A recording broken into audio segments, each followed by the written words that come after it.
تو اس کے اندر solitary confinement بھی ہوتی ہے اور ڈیٹرنٹ ویو بھی اس کے اندر لیا جاتا ہے. جیل سپرنٹینڈنٹ کے اندر وہ دیکھتا ہے جیل سپرنٹینڈنٹ یا بڑے جیل میں جو بڑے ہوتے ہیں مجرم ان کو اس طرح سے لیبر کرایا جاتا ہے. وہی اس طرح سے کیوں یہ جو ہے وہ سیریس و ہارڈنڈ کرمنلس ہیں اور اس کو اتنی پنشمنٹ ملی ہے. جن کی سمن کیسز کے اندر جن کی سزا کم ہوتی ہے تو وہ اس کے لیے کہتے ہیں بھائی یہ سمپل امپرزنمنٹ ہے. یہ کہلاتی ہے سمپل امپرزنمنٹ.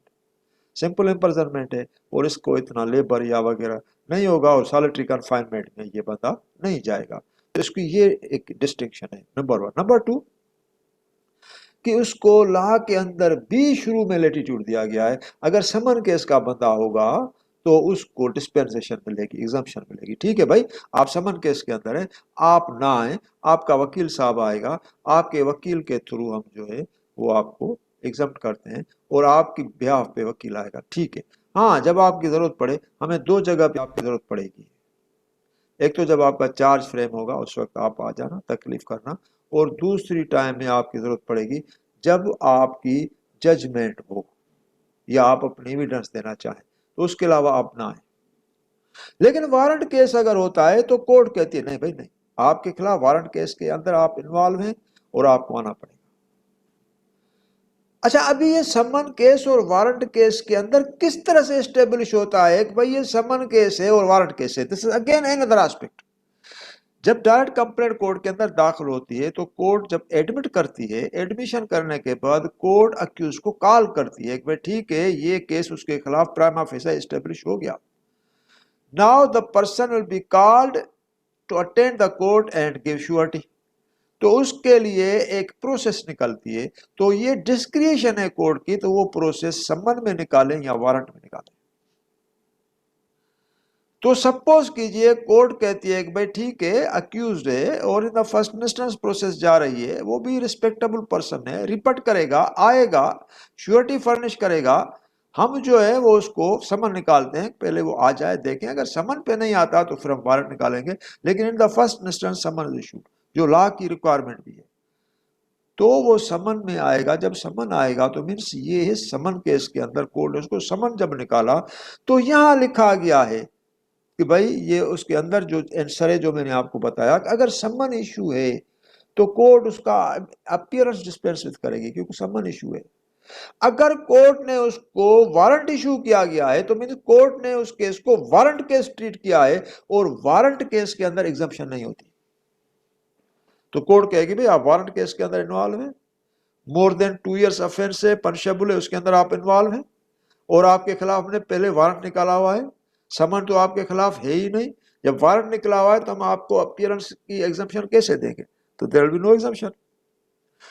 تو کیا ہوتا ہے کہ بھائی اس کے اندر کیا ایک اکیوزڈ ہے, انفرم ہے, بیمار ہے, ایجڈ ہے, کورٹ دیکھ رہی ہے. تو کورٹ کو لیجسلیچر نے ایک پاور دیا, کورٹ کو کہا ٹھیک ہے آپ نے وارنٹ نکالا, آپ ایسا کریں جو آپ نے وارنٹ نکالا ہے اس کو کنورٹ کریں سمن میں,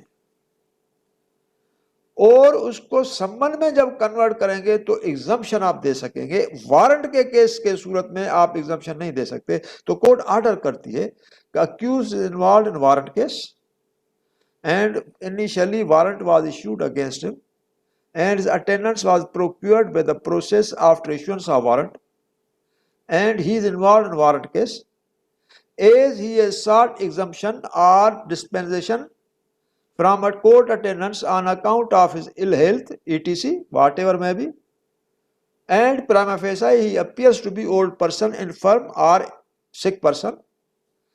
Therefore, this court within its competence convert warrant into summon and accord dispensation to the accused from his personal attendance before this court with direction that he will attend the court through his advocate on each and every date of hearing till his appearance is wanted by this court. تو یہ court order کرتی ہے. جب یہ court order کرے گی تو اس کے اندر کیا ہوگا, اس کی ایگزمپشن ملے گی. تو کورٹ نے اپنے پاور سے اس وارنٹ کو کنورٹ کیا سمن میں. جب وارنٹ کو سمن میں کنورٹ کریں گے تو ایگزمپشن دیں گے, وارنٹ کے صورت میں ایگزمپشن کورٹ نہیں دے سکتے. تو دس از دیٹ تھنگ. ابھی کوشچن نمبر 2 ہے, can old contract be rescinded, altered اور changed under a new contract by consent of the parties. ٹھیک ہے نا, ابھی ایک اولڈ کانٹریکٹ ہے, پارٹیز نے کانٹریکٹ کیا آپس میں, دو بندے ہیں, انہوں نے کانٹریکٹ کیا, بھائی میں جو ہے آئی فونس, موبائل فونس کا کاروبار کرتا ہوں, میں ہر سال یو کے سے تقریباً 200 آئی فونس منگاتا ہوں, کیونکہ ابھی آئی فون کی تقریباً جو کاسٹ ہے وہ 2.5 سے 3 لاکھ ہے. تو 2.5 سے 3 لاکھ اگر ایک فون جائے گی تو اگر 200 ہوگی تو پھر یہ تو 4 کروڑ ہو گئے. تو اس طرح سے ہم جو ہیں وہ آپ کو یہ 31 دسمبر تک ہماری کنسائنمنٹ بائی شپ آ جائے گی یو کے سے. اس شپ کے اندر ہماری موبائلس بھی آ جائیں گی. ہم آپ کو 100 موبائلس دیں گے اور اس کی کاسٹ ایک موبائل کی 2,25,000 ہوگی. آپ بیچیں گے 2,50,000 پہ, اور اس کے لیے یہ کنفرم ہے 31 دسمبر کو ہم آپ کو یہ دے دیں گے. ہو سکتا ہے پرائس اور بھی اوپر چڑھی جائے. ابھی اس نے کانٹریکٹ کو ڈن کیا اور اس سے پیسے لیے, تو یہ بنتے تھے 4 کروڑ, اس نے 1 کروڑ روپیہ آپ سے لیا, 3 کروڑ آفٹر ڈیلیوری. ابھی اس کی کنسائنمنٹ نہیں آئی, شپ نہیں آئی, دسمبر آ گیا اور اس نے وہاں سے پتا کیا تو اس نے کہا کہ بھائی کچھ کرونا کے میٹرز ہو گئے ہیں اور مینوفیکچرنگ پروسیس جو ہے وہ تھوڑا ڈسٹرب ہو گیا ہے, آپ 6 مہینے کی ایکسٹینشن کریں. اس نے اس کو کہا کہ بھائی بات یہ ہے کہ ابھی کچھ ورلڈ وائڈ کرائسس ہیں اس پینڈیمک کی وجہ سے, وہ نہیں بن سکتی ہیں, کیونکہ وہاں جو ہماری جو کمپنی ہے جو ہے اس کی جو فیکٹری ہے جس کے اندر یہ موبائلس بنتی ہیں وہ بند ہے. اینی وے انہوں نے جون تک ایکسٹینڈ کر دیا. جون تک جب اس نے ایکسٹینڈ کر دیا تو اس کے اندر ٹرمز چینج کیے. تو انہوں نے کہا بھائی ٹھیک ہے, ابھی آپ جو ہے وہ پتہ نہیں اس کی کاسٹ کیا ہو, 2.5 لاکھ بھی ہو سکتی ہے, 2 لاکھ بھی ہو سکتی ہے, کیونکہ ابھی اگر کرائسس زیادہ بڑھ گئے تو لوگ تو پرچیز کر نہیں سکیں گے. اگر کرائسس ہیں, انفلیشن ہے, تو پرچیزنگ جو ہوتا ہے ریشو وہ جو ہے انفلیشن کی وجہ سے کم ہو جاتا ہے. اگر انفلیشن جو ہوتی ہے وہ کم ہوتی ہے تو پرچیزنگ جو ہوتا ہے کوانٹم وہ جو ہے وہ بڑھ جاتا ہے. تو ابھی انفلیشن تو ہائٹ پہ ہے, پیک پہ, تو لہذا یہ بھی ہو سکتا ہے کہ یہ 2.5 لاکھ کی ابھی جو آئی فون ہے وہ 2 لاکھ پہ چلی جائے اور اس سے بھی کم ہو جائے. تو انہوں نے نیا کانٹریکٹ کیا, اس کے اندر یہ رکھا کہ بھائی ٹھیک ہے, جو ہمارا ارلیئر کانٹریکٹ تھا جس کے اندر 2 لاکھ کی ہم نے 2.5 لاکھ کی آئی فون ایک سیٹ کا کاسٹ فکس کی تھی اور 1 کروڑ اس نے دیے تھے, ابھی ہم اس کی کاسٹ جو ہے وہ 2 لاکھ پہ فکس کر رہے ہیں. ابھی انہوں نے اس طرح سے اس کانٹریکٹ کو ریسائنڈ کیا. یہ ہو گیا ریسائنڈ, اور الٹر ہو گیا, اور چینج ہو گیا. ٹھیک ہے نا, یہ ساری چیزیں اس طرح سے یہاں مل رہی ہے. ریسائنڈ بھی ہو گیا, الٹر بھی ہو گیا اور چینج بھی ہو گیا. انڈر نیو کانٹریکٹ ہو گیا by consent of the party, consent سے ہو گیا. ٹھیک ہے نا, ابھی ساری چیزیں آ گئی نا. ابھی آپ کو میں نے انسٹنس دیا, آپ نے سمجھا, کوشچن یہ. ابھی دیکھیے آنسر. Question number 11. ابھی یہ 11 پہ کوشچن نمبر 11 ہے, اس کے اندر 11 کوشچن کیا کہتا ہے. 11 کوشچن کہتا ہے, چونکہ ابھی میں آپ کو کھول کر آپ نے کہا نا کہ آپ ہمیں بتاتے نہیں ہیں, ہمیں بڑی تکلیف ہوتی ہے. تو یہ ایک یس انڈر دا نوویشن آف کانٹریکٹ. تو یہ ہو سکتا ہے کہ کانٹریکٹ نوویٹ ہو گیا. نوویٹ مانا چینج, ماڈیفائی. ابھی سیکشن 62 کیا کہتا ہے, this is again very important. Section 62 کہتا ہے کانٹریکٹ ایکٹ کا novation, effect of novation. Effect of novation, rescission and alteration of contract. If the parties to a contract agree to substitute a new contract, جس طرح سے آئی phone والے نے agri کیا کہ بھائی ہم سبسٹیٹیوٹ کرتے ہیں, for it or to rescind or alter it, اس کو ریسائنڈ بھی کیا, الٹر بھی کیا, the original contract need not be performed. Original contract جو ہے وہ پرفارم نہیں ہوگا. ٹھیک ہے نا, اوریجنل کانٹریکٹ جو ہے وہ پرفارم نہیں ہوگا. اوریجنل کانٹریکٹ گیا. تو ریسیشن کہاں ہے اور ریکٹیفیکیشن کہاں ہے, الٹریشن کہاں ہے, کینسلیشن کہاں ہے؟ وہ تو کانٹریکٹ ایکٹ کے اندر تو نہیں ہے.